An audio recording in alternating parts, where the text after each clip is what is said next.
We sincerely love you here on the Audible. Yes, always sincere. No winks here. Week 9? Whoa. I got to get my voice back here. Week 9, and we got Dr. Gene Bramall. We got Matt Waldman going over everything coming up here, previewing the games, talking about injury situations. The countdown's on now. 5 weeks left in the fantasy football regular season playoffs, and lots of, I don't know about y'all, but a lot more trades in my leagues this week, a lot more machinations. This is that last burst, and knowing the injury situations, previewing the games, crucial. Let's go ahead and jump right into this, guys. Let's just step through the games, because as we were discussing before we went on the air, a lot of the injury stuff today is pretty straightforward. There's not a lot of, we usually go through these calculations like where would you do the cutoff for this player because of the risk plus the upside. Not a lot of that in this one, although a lot of matchup information to untangle. And let's go ahead and get started with the Buffalo and Miami game. Matt, I'm going to throw this one to you first. So we have in this game. Well, actually, let me throw it to you first, Gene, because we've got Sammy Watkins here. What's the outlook for Watkins today? Like, if we think of, 100% healthy Sammy Watkins, which we haven't seen very often at all, like what percentage of that should we think of Watkins today? Is the snap count and the first week back from injury and the way he's been in the first week back from injuries, like should we be really erring on the side of not playing him? Or on the flip side, when Buffalo played Miami first time around, they did just about whatever they wanted to on offense. So this could be a very successful day for them. I don't see him as much more than a flex play today, but Sammy Watkins as a flex play still has plenty of upside. I think the concern that you should have is that after a practice on Thursday, he was too fatigued, according to him, to practice on Friday, and that tells you that he's not in condition yet. And whether it's still calf issues, lingering ankle soreness, he's just not going to be himself. And that was enough. We saw against the Bengals on that play on the play in which he injured his ankle, he was still able to get open, although it was mostly a coverage lapse, I think. But he was still able to score from a fantasy perspective. So I think he's a reasonable flex play, and depending on what your roster looks like through the bye weeks and with the injury gauntlet that we've been through, maybe he's somebody that you want to have on your roster as a wide receiver 3. But I'm not expecting wide receiver 1 targets and wide receiver 1 production, even with Tyrod Taylor and the rest of that offense looking like it's healthy coming back. So, Matt, let's talk about then the rest of this offense. And again, you can even talk about that premise of, hey, they were successful down in Miami. Of course, Cameron Wake not there. And that's another thing we'll be watching this game. How does Miami respond to just getting thumped 10 days ago by New England after they had a bit of a renaissance? But we've got some downstream guys here. We've got Robert Woods. We've got Charles Clay. Of course, the running back combination. Carlos Williams is going to be back this week. LaShawn McCoy is going to be as healthy as he's been all season, basically, this week. We'll see where it goes from there. And Tyrod Taylor's back. Lots of Buffalo choices here. What's your outlook for Buffalo today, considering, again, the first time they played Miami, in Miami, they did whatever they wanted to? Start Miami's defense. I actually do believe that Miami's defense is a bargain today, and I don't believe in Buffalo. I think that even with all these people back and healthy, we saw Ben Roethlisberger back and healthy, quote unquote, last week, and we saw what happened to that offense. And I think that Miami played extremely well up to that New England game. And yes, they didn't play anybody great on offense when they had the turnaround, but they went from horrible to like the best team in the league, really when it came to what they were doing. And I think that, that's to be expected. Miami's not a great team. They weren't even considered a good team, but I think that they are a much better one than what we saw against New England. And I believe they'll go into Buffalo today, and I think we're going to see Tyrod Taylor still not being as mobile as he probably could be. I think that we're still going to be, if they're going to be rationing carries between Carlos Williams and LaShawn McCoy, even more of a reason why neither one of them are going to get into a rhythm against a defensive line that played much better because of the scheme changes and much simpler, streamlined type of thing, which may not hold up against the likes of New England, but should hold up against Buffalo's simple offense. And I think that, that when you look at Buffalo's defense, it wasn't like Buffalo's defense has been hurt all these weeks either. So I look at this game, and while I think guys like Robert Woods, Charles Clay could have, some decent moments as secondary receivers, and maybe even Chris Hogan could be somebody that if you're desperate you can look into. I mean, you can look for the stats there and see some decent moments as secondary starters for your team, but I really do believe Miami is going to go in there and just take control, and I think defensively they're going to be able to stop Tyrod Taylor and get some points out of the deal. As our man Jared Plotz brings up on Twitter right now, a lot of teams are desperate today. So Matt, on it sounds like this is more of a Lamar Miller game today, and maybe if you're looking at Ryan Tannehill, you're looking at Rashard Matthews, looking at Jarvis Landry. Do you see more success for Miami than Buffalo on offense today? Yeah, I do. I think that I think that they did well against Buffalo's offense last time in the passing game. I think you're gonna see it again. I don't think that, I mean, we hear about the incredibly complex and aggressive Rex Ryan defense, but it seems like every time I hear it broken down, it's the same old thing. And once you get used to what it is and you can beat the athletes, it's a fairly predictable defense. So I look at Miami, and they've seen it once. They did well. I think they'll see it again. They'll do equally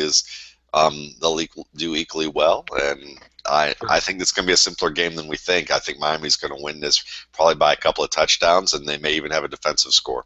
And this will be interesting because Ryan Tannehill 0-3 in Buffalo in his career, 2-5 against Buffalo in general.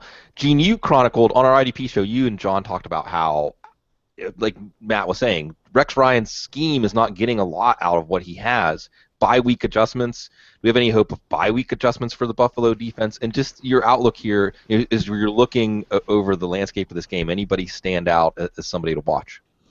I think the biggest adjustment that we could see is Leotis McKelvin coming back. I don't know how ready he'll be to take on a large snap count, but I think, Ronald Darby has been playing well. Stephon Gilmore's been struggling a little bit, but not that McKelvin is a world beater, but he's an addition to that secondary that's been without Aaron Williams for a couple of weeks now, both before and after that aggravation he had of his neck injury. And I think that could go a long way if Rex Ryan wants to be a little bit more aggressive with his front seven than what he's been to do so. And McKelvin was always a guy, even before Ryan was there, that was able to come off the edge and do a little bit of blitzing from a slot corner position or even from outside. And so that may help things too. But, I think I used to buy into the bye week adjustments are likely to help a lot more than I used to.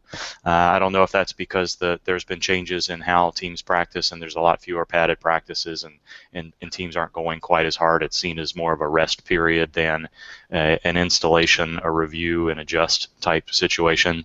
I don't know that I'm looking at any players. I'm interested in seeing LaShawn McCoy. I'm a little bit nervous about what his ultimate snap count might be with Carlos Williams coming back. I think Carlos Williams probably goes back to getting those 5 to 8 touches and possibly more if he looks okay. That could cut into McCoy's upside just enough to see him, drop back a little bit in ceiling. But it's a game that's going to be interesting to watch because I'd like to see, what you're saying there. If Buffalo is able to make enough adjustments and sort of see how Miami responds to the beating they took by New England last week.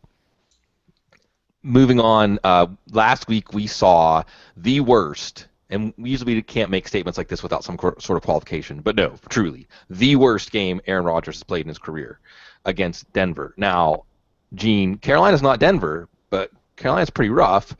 Kind of. I mean, they were good in the rain, but then once they got a little passive, we saw Andrew Luck have some success against them on Monday night. Still, Carolina's not an easy matchup by any measure. How much coming off of that are we cautious? I mean, we don't know how the Josh Norman factor is going to work out, but we know he's going to make it hard on somebody, including Aaron Rodgers. We haven't seen Eddie Lacy get rolling. This is not necessarily a game where he'll get rolling. How cautious are we with our Green Bay players today? Relatively cautious, I think, and I know that's sort of a wishy-washy answer, but I think we find out, as we talked about last week, we weren't really sure how Green Bay was going to respond on the road against a much better than average defense, and I think we learned lots of things last week. We learned that Denver's defense may be in that same elite category as some of the best defenses we've seen year to year. We learned the opposite about New Orleans. But I think, this is another test for the Green Bay offense today. Do they have wide receivers that can get open against good cornerbacks? Because Aaron Rodgers is going to hold the ball as long as possible. Either he's going to continue to take a lot of sacks, or those guys are going to get open, and it's not going to be against Josh Norman. But he's easy enough to occupy with one of those outside guys and move Randall Cobb into the slot. Or is this a situation where Denver's defense really and truly is that elite, and that Aaron Rodgers and this Green Bay Packer offense can win on the road? So that's a question that's going to be answered today. I'm a little bit cautious because I'm still not buying into that offensive line, and I'll buy into James Jones. But Devontae Adams and James Jones, basically what we're looking at right now is a combination of sideline fades and back shoulder throws. There's really not a whole lot more than that. And there's nobody better at Aaron Rodgers than doing that and doing a little bit of a scramble drill. But they need Randall Cobb to be able to get open. They need to be able to protect Rodgers so that some of those things can break open later. And we'll see if that happens in Carolina today. Gene set it up. Is this a big Randall Cobb game? Because it sure seems like, based on how Carolina defends the pass, that it would siphon passes to Cobb. We do feel somewhat confident that Norman's not going to play the slot. Does that give you confidence in playing Cobb today? Not as much as some people are touting it, only because we have a guy by the name of Thomas Davis who's pretty good at covering that range and used to be a safety in his own right. And as tough as Randall Cobb is, Thomas Davis still has some nice burst. He still drops into coverage fairly well, and he can deliver the load when it's time for him to, break up a pass over the middle. So if they can get his helmet on the Cobb before the play actually really starts, he's going to be neutralized to just maybe a high catch count game, but not a lot of yards after the catch. So I'm thinking that this is if you have him in regular leagues, you start him because he's going to get a lot of targets. But I don't see him as like I told you he had a breakout day today. Right, not like a 10 for 130 and 2 touchdowns or something. It sounds maybe an 8 for 80. Right. And you're painting a picture here, and I think it's a realistic picture of, once again, most of the things that the Packers like to do. Like Gene was talking about, the back shoulder fades and things like that. Well, Charles Tillman and Josh Norman are pretty good at defending that kind of play. You have Randall Cobb, and there were some plays last week. He just got straight up body slammed at the end of plays. Like, he would make a short catch, and they would pick him up and throw him down like he was some sort of JV player. Does this all setting up for a Jonathan Stewart day? Yeah, I could see that. I definitely could see that being a pretty good thing for him. I think it's all hands on deck for Carolina's offense pretty much every week. That they're just trying to continue to move down the field with the parts that they've got. So I think that definitely involves Stewart. It always involves Tolbert to some level or extent, and you're always going to have something shots to Ted Ginn, and I think, and then they'll hope and pray that Devin Funchess wakes up as a rookie, and if it doesn't, then they go to Corey Brown, and of course that Greg Olsen is always going to be involved in it. Right. So the way you look at it, it's the same priority every week for Carolina. They're kind of the simple offense to figure out, is just whether or not they hit on it that week. And what I'm thinking of here is that I feel the Denver offense and defense, the Denver running game and offense and defense were feeding off of each other against Green Bay, and the physical running, the physical blocking, the physical play on defense, it creates a bit of a feedback loop. And Green Bay, I don't know about how these teams approach breaking down film, but more than any one play or something schematic that worked, what worked against Green Bay was just smacking them in the mouth last week. They just wanted no part of that. So it's going to be a fascinating game. We're going to see where both of these teams. You would say that Green Bay would be probably a co-favorite going into the season in the NFC. We wouldn't have said that about the Panthers. Good measuring stick game for these teams. Jags and Jets. Matt, how much should we be afraid of Allen Robinson on Revis Island today? And in general, there's we talked about this. We're going to talk about this with Indy and Denver too. Like, how much at this point in the season do we let these matchups sway us? Because Allen Robinson, we could look back and say, of course you should have benched him. He had 2 catches for 28 yards. But there's a lot of different ways he can get production, even while Darrelle Revis is on him 70% of the time. So which way are you leaning if you have to make a call on Allen Robinson today?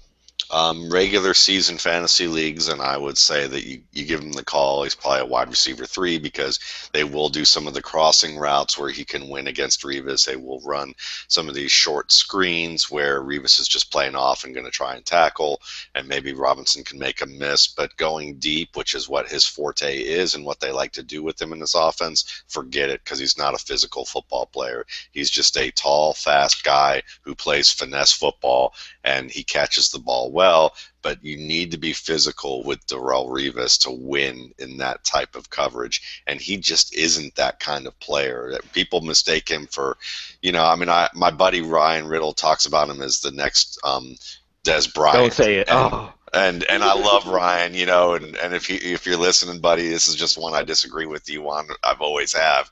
He's not physical like that, but he's got that size. He may have some of that speed and burst, but I've never really seen him as that physical player. So no, I mean, there's a better chance that Alan Hearns beats the other corner, Cromartie, and gets deep. And he's been banged up, so I'm not really liking this matchup. And I think the Jets got humiliated last week.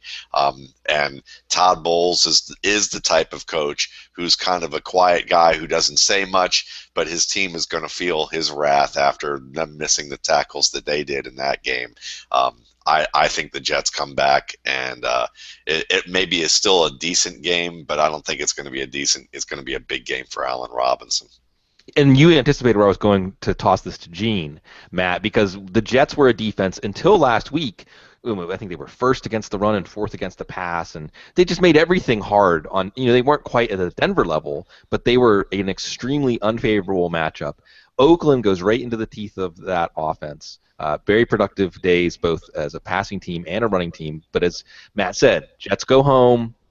Now, the Jags are a team that has put up numbers. I don't know if we could say they played well on offense in the sense that they would come out and put this on teams right away, but they would create enough production over the course of a game to make guys like Hearns and Robinson. Blake Bortles was basically a quarterback 1. We have T.J. Yeldon. We have Julius Thomas in this game. But until last week, we would have looked at this and said, ooh, Jets defense at home. Look elsewhere. Are we thinking we're going to restore that, or did the Raiders expose some things that other teams can take advantage of? I like the Jets D at home. I don't think it's anything more than that. I think Blake Bortles has been improving, but I've yet to see Allen Robinson succeed against difficult defenses. I think Allen Hearns is in an okay spot, but I'm willing to be surprised with Bortles and Yeldon and Robinson today and see this offense mature on the road. But I'd pretty heavily lean on the Jets defense winning this matchup. And the Jags are still in a playoff race in the AFC South, and of course the Jets are too. Gene, what about Brandon Marshall on the other side of this? Should we be worried about using him? Not really. He has played effectively through ankle injuries before, and I'm not certain what type of ankle injury that he's dealing with right now. But we saw when he was in a Bears uniform, when both he and Alshon Jeffrey were dinged up, Marshall with an ankle and Jeffrey with a hamstring, that both of them played effectively, and we paid a little bit more attention to Jeffrey playing through that injury, but Marshall was pretty effective too. I think there's a lot lower floor than usual for him today. I'm not confident that he's going to get his usual number of targets, but I think that although the range of expectations is a little bit wider, I think Marshall's pretty safe to use. And Decker, and we talked about this on the Thursday night show, Gene, you did a good job breaking it down, that it sounds like Ryan Fitzpatrick's injury is not going to affect him. So it's not something that should give you pause there. And again, it's one of the nice things about getting into the second half of the season is these matchups come into focus, and we have a good idea of what kinds of questions we're asking. We watch the game and we see the answers. Oh, the answers are going to be resounding in Minnesota today, Matt. I almost don't even want to analyze this one. This is one where you analyze it, you're missing the point. Who's going to have more success today? How do you see this going? Gurley versus Peterson. I mean, hopefully we get to see this at least one or two more times before Peterson's done. Who's going to win this Titanic? This is like Godzilla and Mothra, or whatever you can think of. Who's going to be the last running back standing? Yeah, well, I think I think the in this particular one, the military support for whichever monster that Adrian Peterson is kind of lacking with Eric Kendricks out today and another defender. I don't remember along the defensive line. I believe out today. I believe it's their nose tackle. So when your nose tackle and middle linebacker are out for the game. I don't think Godzilla is getting the air support that he's going to need. So I think we're going to have to go with Mothra and Todd Gurley this week. I think he's going to run roughshod over the Vikings, and Peterson will have his typical day where you watch him and go, he made 3 moves nobody can make to gain 5 yards, and everyone makes it look ho hum. And what about Stephon Diggs? So does that mean that necessarily Diggs gets more, or is this just going to be a sputtering day on offense overall for the Vikings? Well, I think that we have to understand that Teddy Bridgewater is probably one of the 5 to 6 most maneuverable quarterbacks in the league right now, and he quietly does it because while we see someone like Aaron Rodgers or Ben Roethlisberger or even Russell Wilson make big plays off of it, usually, and then every once in a while we comment how Russell Wilson really saved that team's bacon with just being able to throw the ball away on that one play. Well, that's pretty much Teddy Bridgewater on 2/3 of the plays where he has to move from the pocket. Is that he may not be completing passes, but he's not creating turnovers either because of what he's been able to do. Watch that Denver game again, and you'll see that for sure. Even though he did take some sacks and he gave away that game at the very last play, but he kept them in the game all the way up to that point. And I think you're going to see the same against the Rams defense, which is a very good one, very aggressive.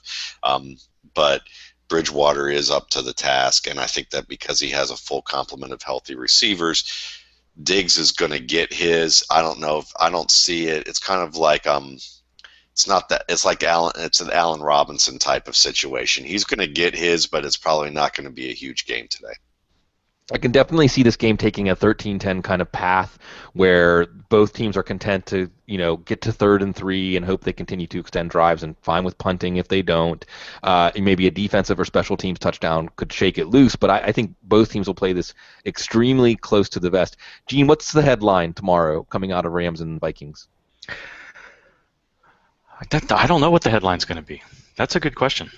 But I agree with Matt. I wanted to go back to that. I think it's underestimated that how much the Minnesota defense might struggle today against Gurley. I think everybody's waiting for Gurley to sort of fall off a little bit. He's had massive game after massive game.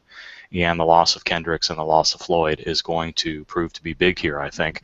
Not that Gurley is going to get off for 140, 50 yards and multiple touchdowns again, but I think the expectation that he might drop to the 70 to 80 yard range and struggle to score is difficult. But however, I mean, it's a road game, so I don't think we're going to see the same ceiling out of Gurley, but it's going to be there a little bit. I pretty much maybe the headline is that I agree with everything that Matt said, which isn't all that unusual. No.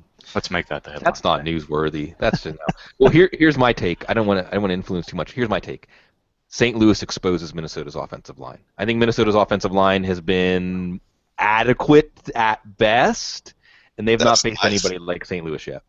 Yeah, that's a nice statement. I think it's going to be a long day for Minnesota's offense. Aaron Donald meet Adrian Peterson. Yeah. Yes. Often, early and often. I just think it's going to be and even if you've been watching Peterson, he gets 100 yards because he gets like 30 yards on 12 carries, and then a 20-yard carry, a 10-yard carry, a 10-yard carry, where he's like Matt's saying, he's creating it. But St. Louis is so relentless. We'll see. This is a fantastic game for playoff implications here. These are those tiebreaker games. Like in week 16 and 17, when we start seeing all those scenarios, these are the games that create the flow charts of those scenarios. So a really big game for both of these teams' prospects. Now we go to a game that is really difficult, seemingly, to predict, as there's a lot of even matchups. We'll see. On to one that doesn't seem so even, Washington at New England. Now, last time we saw Kirk Cousins, the Bucs jumped out to a 24-0 lead on them, And Cousins, I think he was 33 for 40 in that game. Now, he wasn't hyper accurate, but he was making the throws, making the decisions. Jordan Reed being back was a big deal. You got Pierre Garcon, who's pretty good, Jamison Crowder, who's pretty good. Now they're going to have Deshaun Jackson back just for a tactical usage, just to stretch the defense. They have to honor him. That's going to be a deal. So we have on the other side a New England defense that when the game has been in the balance, hanging the balance, been very good. And then, they go into lead protecting mode in the second half. So they have a couple of different paths here for Kirk Cousins and Washington's offense to have some success. One is that they can go toe-to-toe at least for a little bit with New England. The other is that New England goes up 35-0 because Washington's secondary is no good, and then Cousins gets the second half. So how are you sniffing around the Washington offense today? DFS plays, or as Jared said, teams are desperate. Are we sniffing around this, or are we overthinking this, and Kirk Cousins is going to be dinner tonight? Yeah, I mean, Kirk Cousins yelling in the locker room. Yeah. How do you like that? And I think that Tom Brady is probably going to walk off the field today and look at the camera and go, "Yeah, how do you like that?" So I mean, I think that this is a replay of the Miami game, maybe a little worse.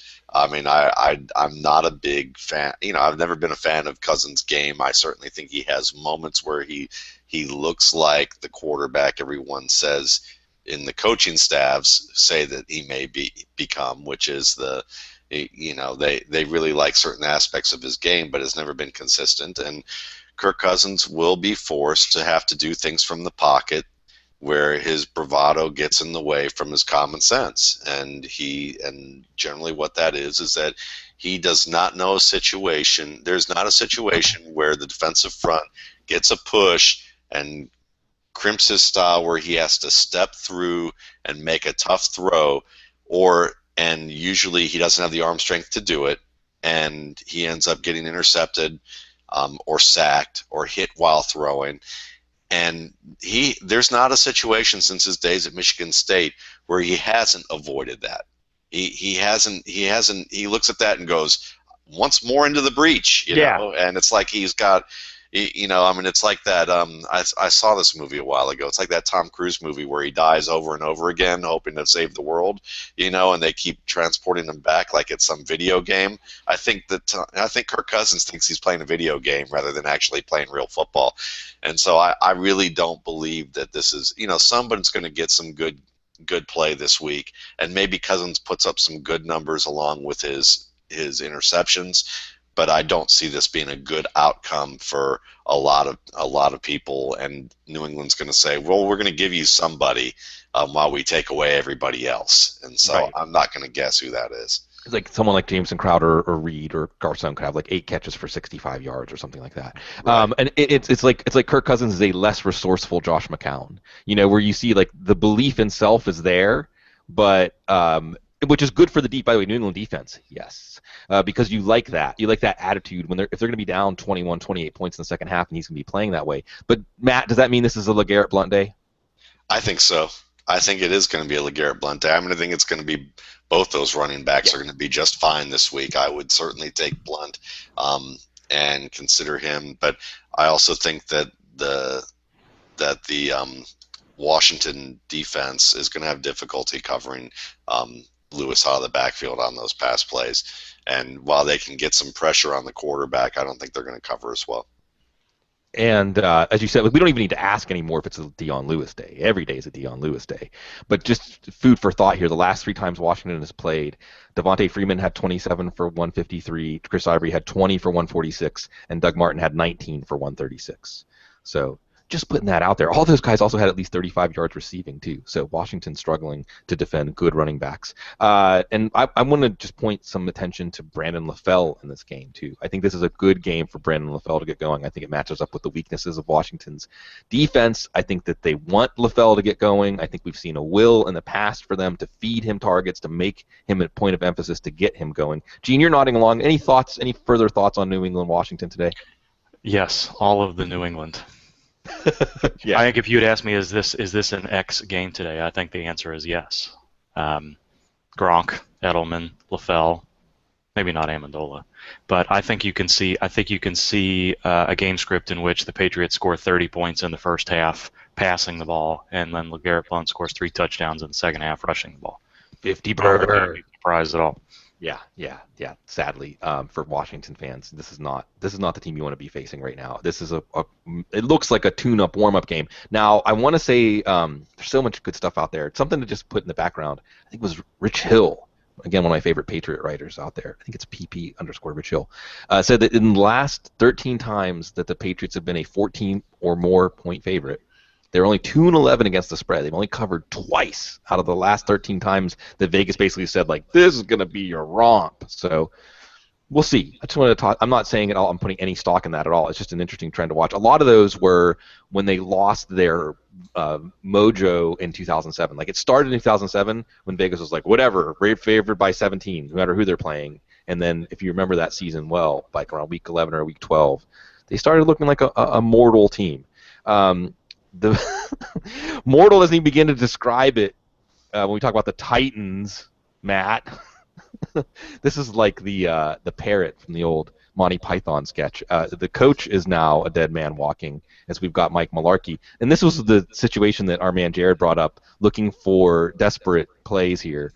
As Gene alluded to, the Saints' pass defense, we talked about this last week. And if we're like on the fence, then just go the opposite of what I said, because man, the Saints' pass defense was terrible.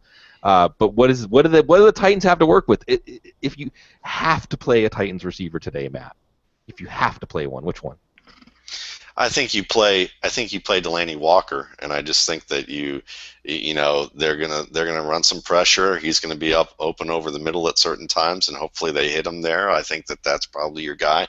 I still think that all the talk about Antonio Andrews, I mean, certainly if you're desperate to play, he probably will get you 10 carries for 40, maybe 10 to 12 touches for 40 to 60 yards total, and maybe he gets lucky and gets a red zone opportunity to score. I still think Dexter McCluster is probably another equally good play, a guy who gets dropped on waiver wires and then picked up this week. I saw a lot more of those where someone was dropping him, another one was picking him up. I think I dropped him in one league, and Chase picked him up in the same, that afternoon. So it's one of those deals where, I mean, you're just looking at guys who are probably going to get open in the flats or over the middle, and just kind of hope for the best. I mean, to me, that you can pick any Titan and say desperation bye-week option, and most likely between McCluster, Andrews, Walker, and Wright, that's what you're going to get. Yeah, I mean, I'll say, and Wright out, but Wright being out, you meant to say Harry That's Douglas. right. Yeah, Harry Douglas. Douglas, that's right. Harry Douglas back this week.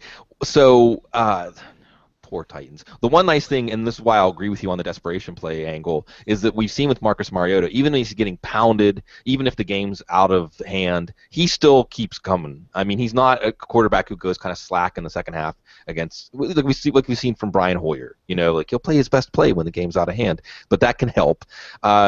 Gene, feel free to chime in at anything you want on the Titan side, but the juicier side of this is the Saints side. We know we like Breeze. We know we like Ingram. Who else do we like? Spiller could get more work with Kyrie Robinson out for the year. Penn Watson all of a sudden is a tight end one. Willie Snead, Brandon Cooks are scoring touchdowns. Who do we like? Do we like them all? Ingram. I think it's an Ingram game for sure.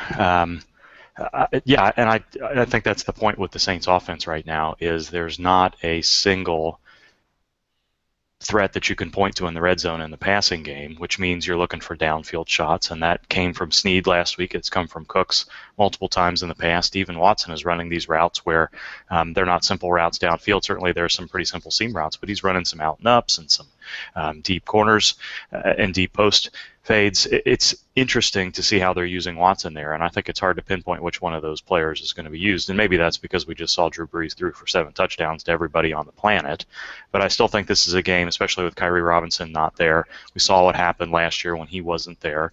Mark Ingram was averaging well over 20 touches a game, and possibly even 25 if I'm remembering right. So, and I think we see that happen today. I think Tennessee's defense is soft in the front 7, not that they're that much stronger in the back 7, but I think this is a game that if we're thinking that Drew Brees is going to go back and do what he did last week, even though that secondary is weak, I think we see a whole lot more of Mark Ingram today than we do, if for no other reason that there's no way that you would expect Tennessee to keep up with this New Orleans offense in the same way that the Giants did last week. Yeah, we need to see some Tim Hightower. He may get 10 or 12 carries in the second half before this game is over. Welcome back, Tim Hightower. Tay, I always want to give a nod to guys who then that belief in self. I mean, just that he's back in the league is a That's real great. testament. I'm Real just testament tickled to you him. mentioned him. Yeah, well, we have a long history of Tim Hightower on this show, but it's some of these stories are pretty amazing. The ups and downs these players go through, and again, just that willingness to keep believing in yourself and keep working for something that is an unknown reward. You may not even get it. Speaking of unknown rewards, I got my 26 shirts don't cross the moat shirt on today. I'm still trying to keep my Steelers spirit alive, Matt. Raiders Steelers. Derek Now, Carr. well, so I mean, it's funny because Gene's like Mark Ingram Day. I look across my DFS lineups today, lots of Ingram. I look across my DFS lineups today, lots of Derek Carr. Is this my neurotic Steelers fan coming out in me, or after what they did to the Jets, what are the Steelers going to do to slow them down?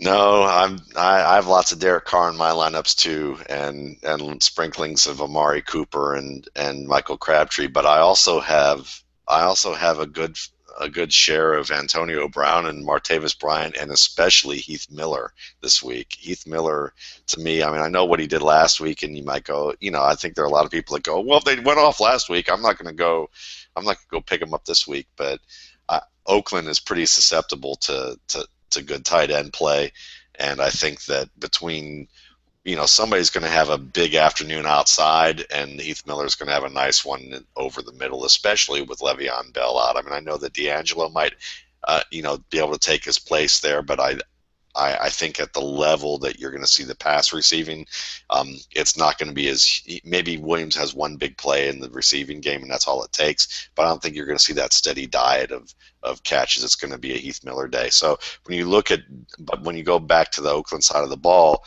I mean, Pittsburgh, I know it's at home, but Derek Carr on the road has been very good. I think he's thrown like 7 touchdowns, 1 interception on the road. And when you look at just what that offense is doing, they're hitting on all cylinders. What they did to the New York Jets was pretty impressive. And I think, even though the Jets kind of helped them out a little bit, like we said, with poor tackling, I think Pittsburgh is susceptible to that themselves. I'm seeing the pattern here of the Steelers defense summoning up big efforts and then having a letdown the next week. And I think that they did as well against Andy Dalton as anybody has done by a good margin last week.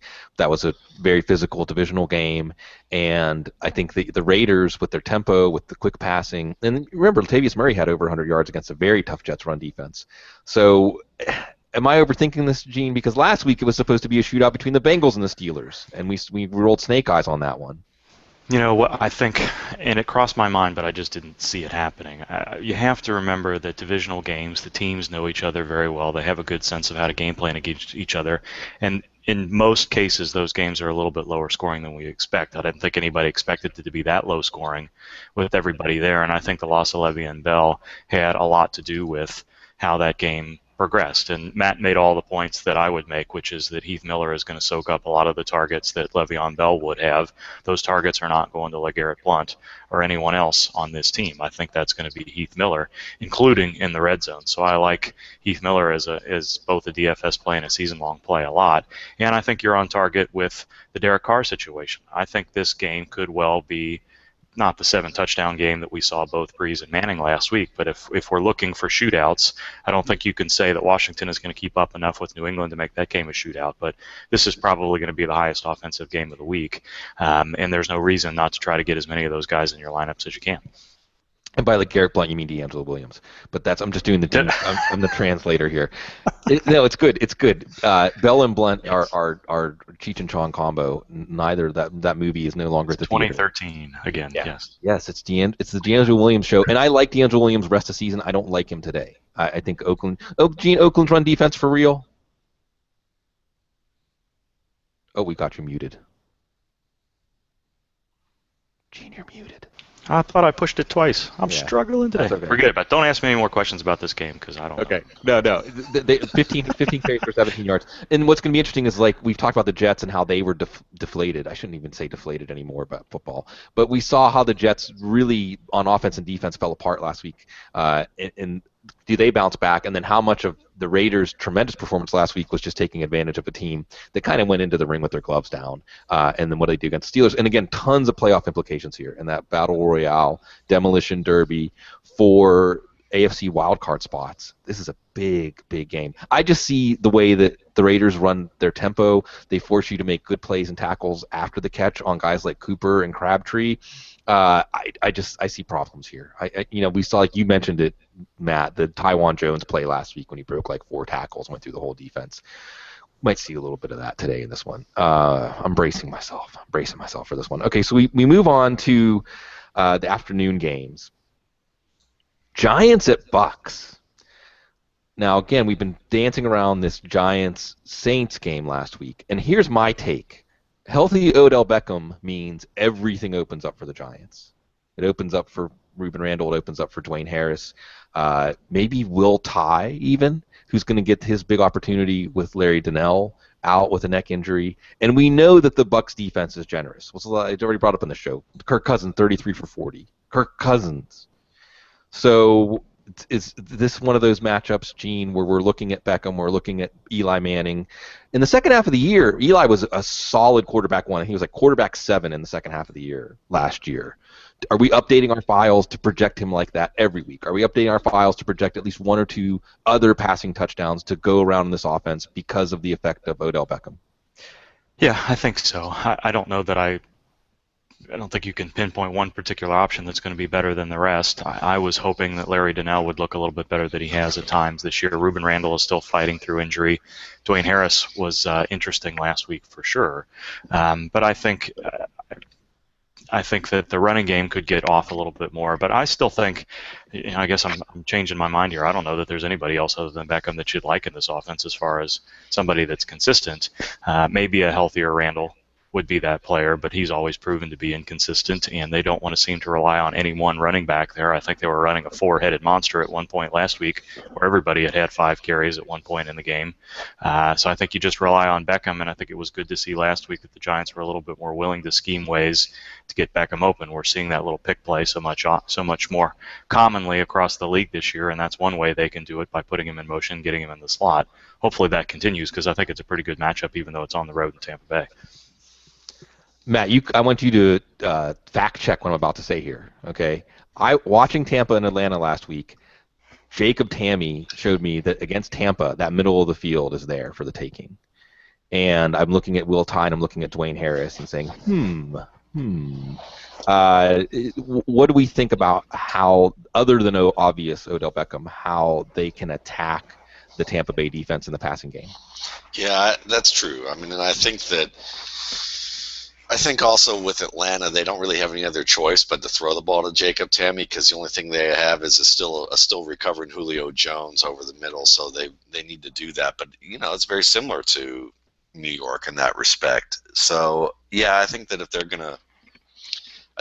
gonna be able to move against this defense, they're gonna have to throw the ball to Vereen out in the flats, and they're going to and they may, have him go down the middle a little bit on some of these bullet routes up the seam, and they're going to have to do the same with Donnell. So, and Harris obviously figures prominently within that, and if Harris can play as well as he did, despite the leg and ankle injuries, if that's something that they weren't as bad as they seemed, or they just found good targets that he could actually run down the field and make because of whatever his condition is, then that may be worthwhile. I mean, I'm hesitant to, on paper I look at this game and I think Tampa Bay is going to win this game. They're going to win big, and last week is a sign of a big collapse for the Giants this season to have, had their quarterback score 6 touchdowns and they still lose the game, and score 49 points and still lose the game. That's a demoralizing type of game.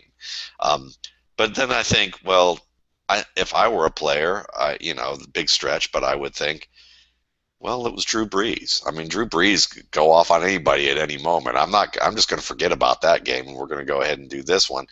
But I just have this. I do have a feeling that this is one of those games that we could point to. Last week was one of those games we could point to and go, that's when the Giants became a patsy and they just became an easy, let's start everyone against them this week type of play. we might see JPP back. I mean, that's just more of a, I think, a emotional lift than what he can do specifically on the field this week. But speaking of emotional lifts, in that Tampa, you said this was the moment we saw the Giants turn into a patsy. Well, maybe last week was the week we saw Tampa grow up, where the defense did their bend but don't break, the turnovers in the red zone, and then Atlanta forced to overtime. But we saw both Winston and the defense come through to get that win, an emotional win for Quan Alexander, who's making plays all over the place, man. And that maybe is a galvanizing moment for them. So can Mike Evans has been either heaven or hell for fantasy this year, Matt. Are we going to have a halo or horns if we play Mike Evans today? Gene, quick check just to make sure haven't lost my mind. Prince of Mukamara is still out, correct?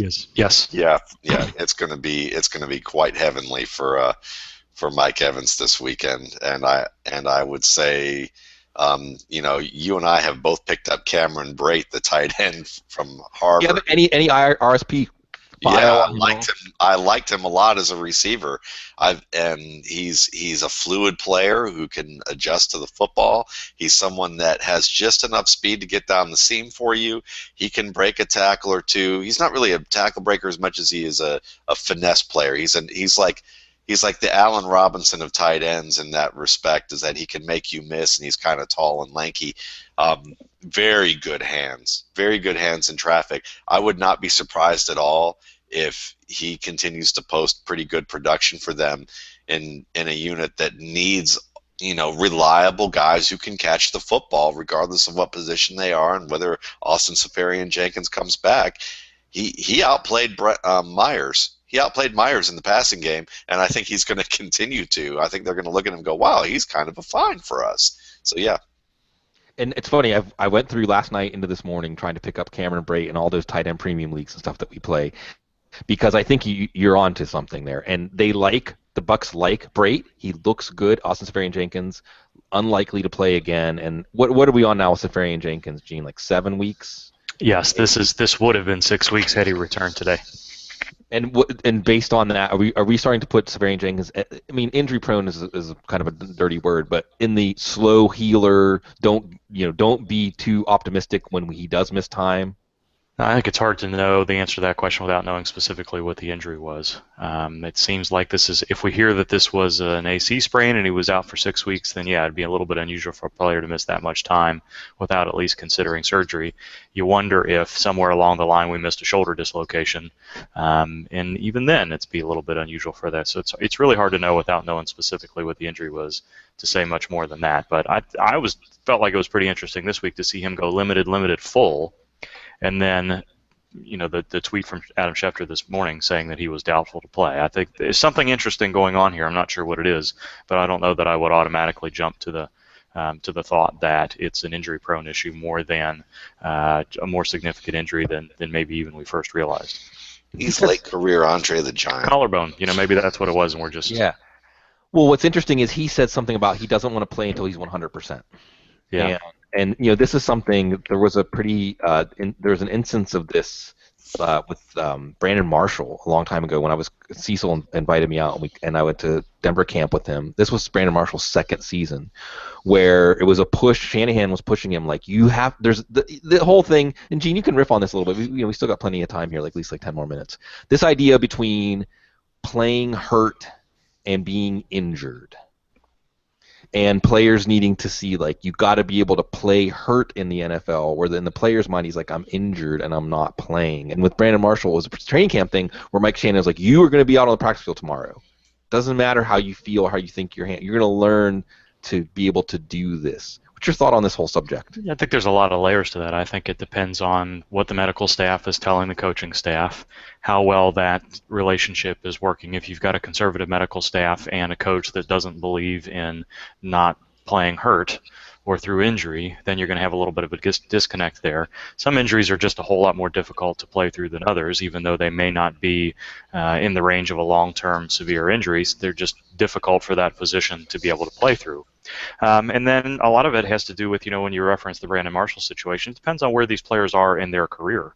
if they are established on the roster, if they are not as concerned about whether or not their snap count and place on the roster is safe from week to week, you may see them play through a little bit more things than others. But lots of layers into how that goes. I'm not sure exactly where Safarian Jenkins falls into that. My sense is that, again, this is probably an injury that, when we heard 4 to 6 weeks, that was, as it so commonly is, a very optimistic expectation. And what we're seeing now is that he's just coming back right when we expected he would. And I can't remember if we talked about this on Thursday night. Lovie Smith and the Bucks have been in a similar way to Cincinnati and New England, and not Chicago, where they're deliberately misleading us. But there's really no. Same thing goes with Vincent Jackson. There's no information coming from the team or to the beat writers or the local writers, national writers, as far as what these injuries may be. So I think this is just a situation where this injury is something that was probably a 6 to 8 week deal all along, and that we just heard some optimistic things in the beginning. Moving right along, Matt, it's a good thing there's 3 afternoon games because one of them is the Falcons and 49ers. And for one, I know you have to watch this for football guys because it's your job. I'm thankful that it's not mine. Just riff on this game a little bit because I never thought we'd see Blaine Gabbert start in the NFL again. Yeah, me neither. He was probably one of my biggest misses ever at the RSP, so I would say that, he and John Beck are probably my 2 biggest quarterback whiffs of guys that I liked and didn't work out. And I think that this is really just a game where, we've already heard the swinging medallion head coach say that, Jim Thomas basically say that this was a chance for him to step back a little bit and take it all in and see what's going on, which is, I don't know. I mean, it just seems like the nice guy's version of telling Kaepernick that you're not really playing very well and you're not very good. This is a performance-based league, and you're not performing. Yeah, so this game could be really ugly. I think that even though, I think Devonta Freeman obviously is an easy start this week. You're going to see, I think Julio Jones has just gotten to the point where he's healthy enough to stretch the field a lot more than he has. They weren't completely targeting him on the deep verticals yet, but they were, some of these deep ins and deep outs that they ran against Tampa Bay last week were the first time I've seen that in about 3 or 4 weeks. So I wouldn't be surprised if Julio goes off this week and has a huge game. That opens up the game for Freeman. Tammy is probably the only guy that I think probably won't have a decent day. I think that as much as I've liked Tammy and have been kind of saying even since before the draft that before the season that he would be a good late pick if you're desperate for a tight end, and he's starting to make good on that. I think this isn't his week. I think Justin Hardy might actually have an appearance and make a few more catches and beat some people in that 49ers secondary. Then again, if the 49ers end up having to treat Tammy like a wide receiver more than a tight end, which is really what he is, we might see a little better, but I think Hardy's the more athletic guy. On the other side of the ball, Pierre Thomas, he's just getting back into the swing of things. I don't like that. Mike Davis is hurt. He's a good guy to pick up maybe for later, but not right now. Vernon Davis is gone, and I'm sure the offense is going, oh, so they traded away our best player, even though we know that he hasn't produced like our best player, but they've given him away for a song. Yeah, Blaine Gabbert has basically been put on a rudderless ship, and they've been pouring gasoline all over the deck, and they're about to light the match. I think Atlanta's going to light that match this week. It's going to be a funeral pyre in the Bay Area. Yeah, I actually think this is my working theory on this game. I do think that San Francisco, their defense has actually been very respectable at home this year. Remember, they made Aaron Rodgers flustered. Aaron Rodgers didn't do very much in that game. That first game, of course, they ambushed Minnesota, and they've been not to the level of what they were previously, but a pretty good defense at home. Right. And the other thing that I'm curious about in this game is I'm going back to the Cutler Clausen situation last year. The other game was Seattle. Seattle beat them, but they were able to hold Seattle. It was Marshawn Lynch who had a big game, and I think you're right. Devonta Freeman is the guy to focus on here, and of course Julio Jones. But we saw last year when Jay Cutler had no confidence, had the vote of no confidence from the team, and they put Jimmy Clausen in. And Jimmy Clausen is a punchline the same way that Blaine Gabbert is. and they played better. The Chicago team came out, and I think it was against Detroit. It was Week 16 because we were like, Matthew Stafford's going to throw 17 touchdowns, and actually Chicago played them straight up. I wouldn't be surprised if there's a little release of energy for San Francisco, like like a relief. At least we know Kaepernick's not out there. I don't think Atlanta is going to just rampage to like 35 points or something in this game, but I don't think San Francisco is going to do anything. Gene, am I putting too much stock in the home road splits of the San Francisco defense? Um, if they're on the field for 45 minutes because Devontae Freeman is controlling the clock and Blaine Gabbert can't do anything, then yes, you might be. I think that's a role or something we need to consider at least today. Yeah, and I agree with you that Gabbert has to at least get some first downs. So. I'm fast. The biggest fascination I have with this game really is how does Gabbert play? I mean, will we? You know, it's that whole Lucy Charlie Brown football thing where I'm waiting to see whether or not Gabbert actually can stand tough in the pocket and deliver the football and not be shy away from that. Yeah, that may be how Atlanta gets to 30 points is multiple defensive touchdowns. Yeah, I wouldn't put them, but I would still put Atlanta's defense behind Denver's defense this week for choices. Any reason at all, Gene, to go near? I mean, unless you have to, and there are some leagues where I have to play Gore or I have to play Moncrief or I have to. I don't. Well, Dwayne Allen, I moved on from sadly, but we saw what they did to Green Bay. We know there's tons of narratives where they can develop all kinds of motivation for this game in Indianapolis. Should we expect it to go any differently than it did for Green Bay? No. Green Bay's offense is better overall, I think, than Indianapolis's offense at this point, with Luck struggling and Hilton likely to be out. Some of the same issues there that we saw with Aaron Rodgers, we're going to see with Andrew Luck, who's been holding on to the ball even longer, but has been a little bit less creative and sure of himself in the pocket than Rodgers is. So this is going to be ugly, I think, unfortunately. Who do we like then on the Denver side, Matt? And just your thoughts on this game that looked so interesting on the schedule and not so interesting when we get here. Well, I hear from Gary Kubiak, Ronnie Hillman's going to start, all that, and I still like C.J. Anderson in this game. I definitely think that Anderson is back. He looked better than he did in recent weeks. He looks healthy. He actually has the quickness that I didn't see in week one. And I think that we're going to see it again on the turf in Indianapolis. So I like that. Then whoever's not covering Demaryius Thomas, whoever's covering Demaryius Thomas is probably going to be Vontae Davis because he's the most physical guy. You're going to see that more often. So I like Emmanuel Sanders in this game. I like Vernon Davis to have a touchdown in this game. I really think it's one of those games where you pretty much play everybody that you got in Denver. And feel fairly confident about it. But the biggest games to me are probably going to come from Anderson and Emmanuel Sanders. I like the Anderson call, too. He looked like 2014 Anderson finally. I shouldn't have dealt him in the old Roto World Dynasty League. We move on to the game tonight, Philadelphia at Dallas. Matt, here's my take. Here's my conceptual take on Philadelphia Dallas. Like, those fights, boxing, whenever the guys just clench in the middle of the ring and the ref's like, come on, punch your way out. And then they clench in the middle of the ring, like, come on, punch your way out. Trevor Burbick. Yeah. Hey, he's like one of the all-time great Canadian fighters, along with, was it Riddick Bowe? Was he Canadian too? You hear that, Mike McGregor? Okay. I'm sorry. I'm messing. My brain's not firing well. On so you switch. I shouldn't have brought up boxing because now my brain is misfiring. But let's go back to this game because I look at both of these teams being content to run the ball. Like this is kind of like Gurley Peterson, but McFadden Murray isn't exactly Gurley Peterson. But I don't think either of these teams are going to stick their neck out too much in this game, and they'll be content to just kind of lean on each other and see who gets the edge here.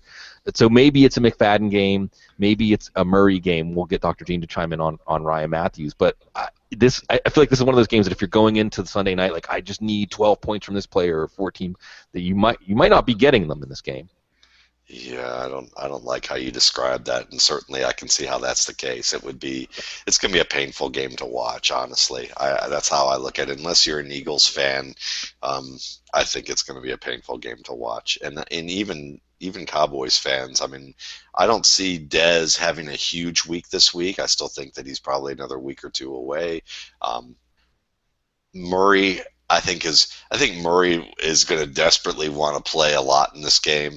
And even Chip Kelly, I mean, I think I might be wrong here, but I think even Chip Kelly is going to look at this game and go, "Yeah, we're gonna have Murray fed the ball a little bit more because I'm sure, I believe in that whole motivation thing to play against your old team. So if there's a guy that I feel even just a modicum of excitement to see play in this game, it's going to be DeMarco Murray. And we'll see Nelson Aguilar at least back on the field, not back in our lineups or even necessarily on our rosters. Gene, what's our latest on Dez? Looking at him as far as how much maybe he was held back by his first week back, and it is Matt Castle, so that's going to hold him back. But as far as getting back into the swing of things, what do we got on Ryan Matthews, and then just your general thoughts on this game? I think that's the concern, is Matt Castle and Matt Castle only, although I think Bryant got the appropriate percentage of targets and he played more snaps than I thought, and I think he looked okay. It's still a matter of, can Castle get him the ball in a spot where he can be productive with it. Ryan Matthews is interesting to me. We saw this happen once earlier this year where Matthews was quote-unquote downgraded midweek in practice, but that's become something that Chip Kelly is not afraid to do based on probably what his sports science numbers are telling him. Matthews was, to get back to a full practice on Friday. I don't know that necessarily translates to him getting any more work than he has in the past when DeMarco Murray has been healthy and active. I think this is going to be one of those deals where they're going to rotate based on series, and whoever moves the ball a little bit better is likely to get a few more touches. But I don't think we're going to see what we saw a few weeks ago where Matthews was questionable with a groin issue, looked okay, and then was more or less phased out in the second half. I think this is going to be a little bit more even split in the carries, maybe 60-40, 65-35 in Murray's favor, but I think Matthews is going to get some playing time today. And Philly's defense is good. I mean, it's weird, but the strength of this Chip Kelly team is the defense right now. And we know that Dallas's defense, Greg Hardy stuff aside, and it does look like he's going to play, right? We haven't heard anything that like Dallas is pulling him from the game tonight or anything, right?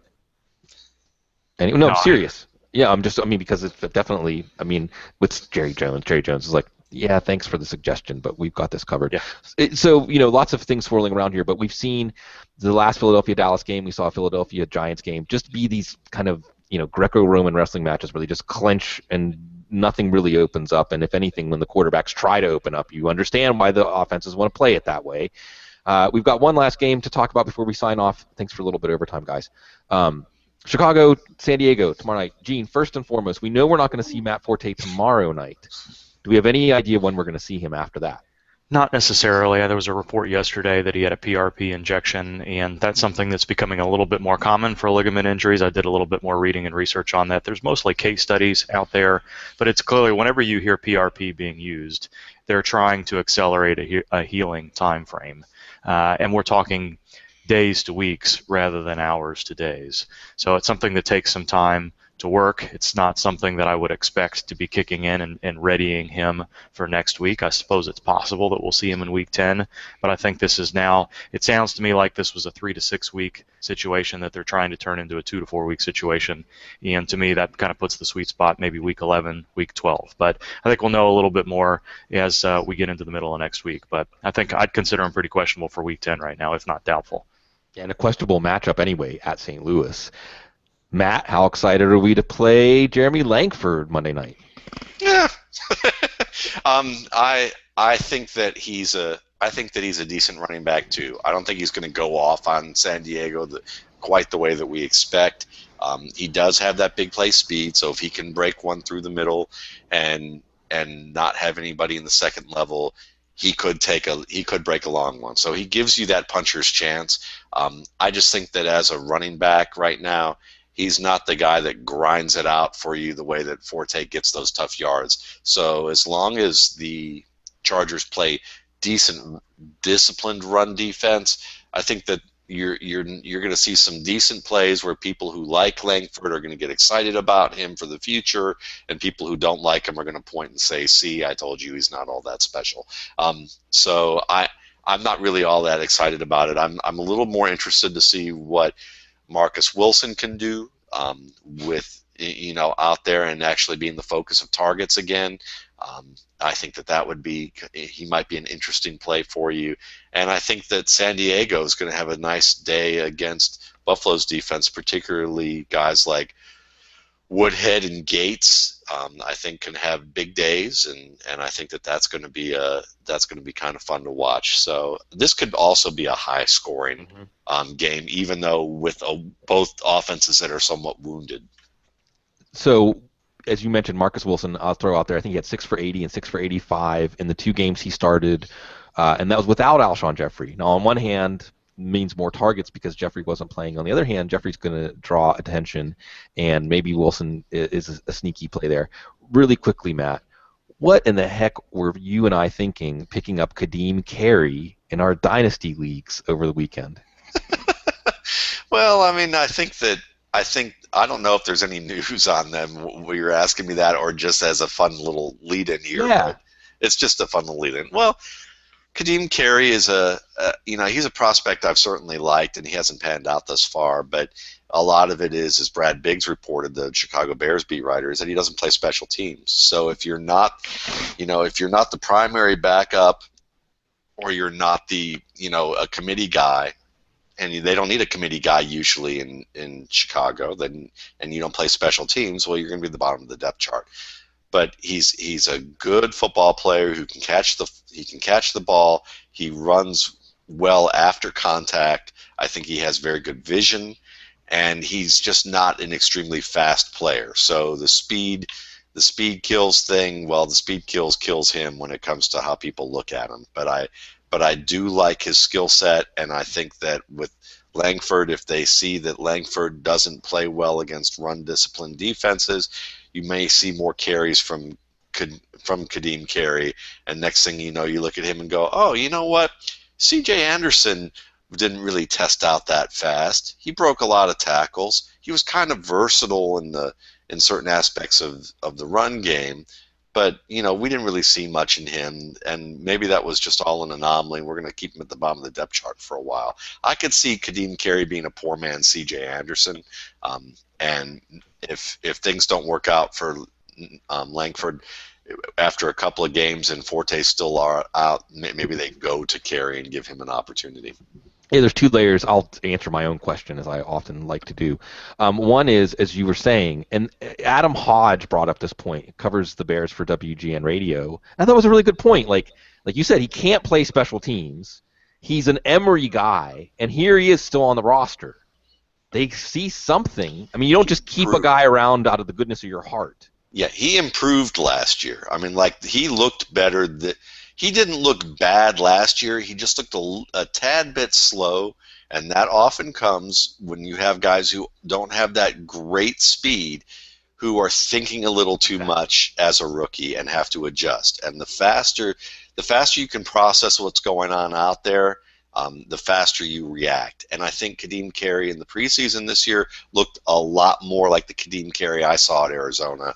And it's just a fact of the matter is that, yeah, he was the old regime player. They already brought in Langford. They were trying to force feed Langford into that role. But they kept looking at Carey and going, well, we can't quite get rid of this guy. We look stupid. And they signed Jaquiz Rogers, too. I mean, they didn't need Carey at the beginning of the season. They could have gone into the season with Langford and Rogers and Forte, but they kept Carey. And it's very possible that Carey looks more impressive than Langford. And we're looking towards 2016 here in Dynasty Leagues. Notice I said Dynasty Leagues, not redraft. In Dynasty Leagues, Carey still has a claim to stake for his part of that backfield. Gene, just to sign off on this game, in DFS lineups, sometimes you have that Monday night player, that little present to open, maybe catch up on the pack. Everybody enjoys that game of watching your scores go up or down the ranks on Monday night. Anybody you're saving in your back pocket from this Chicago-San Diego game in your lineups? I think there's a lot of them. I think Jeffrey's got a good chance to produce. I'm not as high on Bennett as I would be on Gates, and I like some tight ends better than those guys this week. Stevie Johnson is probably the answer to that question. Phillip Rivers has been spreading the ball around, but if there's one little nugget that could be a player that you weren't expecting, I think Stevie Johnson is a guy that's going to get lots of targets and maybe some more red zone looks than he's had in the past. And Chicago much more vulnerable to the pass than the run. I don't think this is going to be a Melvin Gordon day, maybe a Danny Woodhead day, but probably, like you said, more Rivers to Johnson, Rivers to Malcolm Floyd. Got to remember, Floyd had 2 touchdowns last week. Rivers to Gates, and then it's a question of whether, like you said, Matt, this will be a high-scoring game. It could be a blowout if Cutler can't respond, but Cutler's been playing pretty well. But Chicago's had some bitter divisional losses. We'll see how they can compete outside of the conference. On the road on Monday night, and that winds it up, as always, Big Sunday ahead, and lots hanging in the balance for these teams, for our fantasy teams, and it's always exciting to be joined by Matt and Gene. It's always exciting to be joined by y'all. You're the inspiration for the show, and you give us the wide berth to do this. We hope you continue to enjoy it. We hope you enjoy your Sunday, and we'll be doing this again every Sunday through the rest of the season, and of course we come at the Audible with you like 10 times a week. So we appreciate your support, and we appreciate that you encourage us, and we hope we encourage you. Have a great Sunday and stay classy.